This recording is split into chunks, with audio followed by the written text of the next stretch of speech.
نحمده ونصلي ونسلم على رسوله الكريم اما بعد فاعوذ باللہ من الشیطان الرجیم بسم اللہ الرحمن الرحیم۔ دنیا بھر میں ہمارے اس چینل کو دیکھنے والے اور سننے والے حضرات، آج کا ہمارا موضوع ہے کہ چھوٹے بچوں کا ختنہ کس عمر میں کیا جائے۔ تو اس میں مختلف آراء ہیں، ساری ہم آپ کی خدمت میں پیش کرتے ہیں۔ کچھ لوگ کہتے ہیں کہ جب وہ ذی شعور ہو جائے اس وقت اس کا کرنا چاہیے ختنہ۔ کچھ لوگ کہتے ہیں کہ جب وہ 7ویں دن کا ہو جائے تب ختنہ کرنا چاہیے۔ کچھ کہتے ہیں جی سال ڈیڑھ ذرا کچھ نہ کچھ تو بڑا ہو جائے پھر کرنا چاہیے۔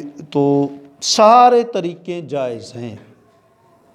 اس کی وجہ یہ ہے کہ حضرت ابن عباس فرماتے ہیں کہ لوگ بچوں کا ختنہ ان کے باشعور ہونے پر کیا کرتے تھے۔ نمبر 2، حضرت امام میمونی، ان کا بیان ہے کہ میں نے امام احمد بن حنبل کو یہ کہتے ہوئے سنا ہے کہ حضرت خواجہ حسن بصری رضی اللہ تعالیٰ عنہ 7ویں روز ختنہ کرنے کو ناپسند کرتے تھے، اور امام احمد بن حنبل کہتے ہیں کہ امام ابو عبداللہ کی رائے یہ ہے، یعنی امام بخاری کی، کہ 7ویں دن ختنہ کر دیا جائے تو اس میں کوئی حرج نہیں ہے۔ باقی رہا حضرت خواجہ حسن بصری رضی اللہ تعالیٰ عنہ کیوں پھر 7ویں دن منع کرتے تھے؟ آپ اس لیے منع کرتے تھے کہ کہیں یہودیوں کے ساتھ مشابہت نہ ہو جائے۔ جی، حالانکہ تحفۃ المولود میں کہا گیا ہے کہ اس میں کوئی یہودیوں کے ساتھ مشابہت جو ہے وہ نہیں ہے۔ تو بہرحال یہ جائز ہے، اس میں کوئی حرج نہیں۔ امام مقول فرماتے ہیں کہ حضرت ابراہیم علیہ السلام نے ان کے 2 جو بیٹے تھے، حضرت اسحاق اور حضرت اسماعیل علیہ السلام، الحمدللہ الذی وہب لی علی الکبر اسماعیل و اسحاق، اللہ تعالیٰ کا شکر ہے کہ اس نے بڑھاپے میں ہمیں اسماعیل اور اسحاق سے نوازا ہے۔ تو حضرت اسحاق علیہ السلام کا ختنہ 7ویں دن، حضرت اسماعیل علیہ السلام کا ختنہ 13 سال کی عمر میں ہوا۔ تو اس کا مطلب یہ ہے کہ 7ویں دن بھی جائز ہے، اور کچھ عرصے کے بعد کیا جائے تب بھی جو ہے وہ جائز ہے۔ باقی رہا آقا علیہ الصلوۃ والسلام کا ختنہ، تو سبحان اللہ، سرکار تو ویسے ہی ختنہ برید جو ہے وہ پیدا ہوئے تھے ایک رائے کے مطابق۔ اور دوسری رائے یہ ہے کہ جب حضرت حلیمہ سعدیہ رضی اللہ عنہ کے پاس رہتے ہوئے فرشتوں نے سینہ چاک کیا تو اس وقت آپ کا ختنہ بھی کر دیا گیا۔ اور تیسری رائے یہ ہے کہ آپ کے دادا حضرت عبد المطلب نے پیدائش کے 7ویں روز آپ کا ختنہ کر دیا تھا۔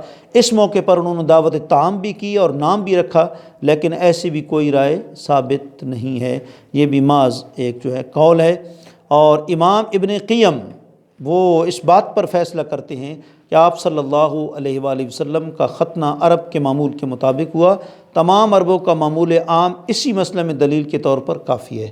تو بہرحال ختنہ کرنے سے طہارت، پاکیزگی، نفاست حاصل ہوتی ہے اور کمزوری دور ہوتی ہے۔ تو ظاہر بات ہے کہ آقا علیہ الصلوۃ والسلام تو پہلے ہی نفیس تھے، اور آپ کے اندر تو کمزوری کا کوئی نقص، کوئی عیب ہو ہی نہیں سکتا، کیونکہ خلقت مبرم من کل عیب کأنک قد خلقت کما تشاء۔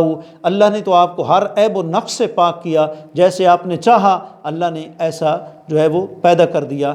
اسی وجہ سے مسلمانوں کی اکثریت ہے کہ وہ ختنہ کرتے ہیں۔ بمبئی کے ٹاٹا اسپتال میں غیر مسلم جو ہے اکثریت کے ساتھ آج کل ختنہ کراتے ہیں، کیونکہ ان کو پتہ چل گیا ہے کہ مسلمانوں کی اکثریت کی وجہ یہی ہے، ختنہ کراتے ہیں، تندرست رہتے ہیں، مجاہد بنتے ہیں۔ جی، تو یہ اعتدال شہوت جیسی خوبی بھی اس کے اندر موجود ہے۔ اس کا افراط انسان کو حیوانوں کی صف میں شامل کر دیتا ہے، اور اس کی معدومیت اسے جمادات کے ساتھ ملا دیتی ہے، جبکہ ختنہ اسے معتدل کرتا ہے، ختنہ معتدل کرتا ہے۔ یہی وجہ ہے کہ بے ختنہ لوگ جماع سے سیر نہیں ہوتے، اسی طرح جو ہے وہ کہ گوشت ان کا بڑھتا رہتا ہے۔ تو لہٰذا کہ بہتر طریقہ یہی ہے کہ ختنہ جو ہے 7ویں دن کیا جائے، اور نام بھی 7ویں دن رکھا جائے۔ اللہ کریم ہمارے جتنے بھی بچے ہیں ان کو جو ہے وہ تندرست رہنے کی توفیق عطا فرمائے، ان کی زندگیوں میں برکات پیدا فرمائے، اور بہتر یہی ہوتا ہے کہ جتنا جلدی سے جلدی کر لیا جائے۔ بچہ ابھی سمجھدار نہ ہو تو کر لیا جائے، کیونکہ کچھ اگر سمجھدار اور بڑا ہو جائے تو پھر وہ تنگ کرتا ہے، جس کی وجہ سے پھر اس کے ایک جسمانی نقصانات کے خدشات جو ہے وہ بڑھ جاتے ہیں۔ اس لیے بہتر ہے کہ جلدی کر لیا جائے۔ تاہم اگر ڈرے کر دیا گیا، تاخیر کر دی گئی تو بھی جائز ہے، کیونکہ ایک مستحب عمل ہے، فرض نہیں ہے۔ اللہ کریم ہم سب کو کامیاب زندگی گزارنے کی توفیق عطا فرمائے۔ وآخر دعوانا الحمدللہ رب العالمین۔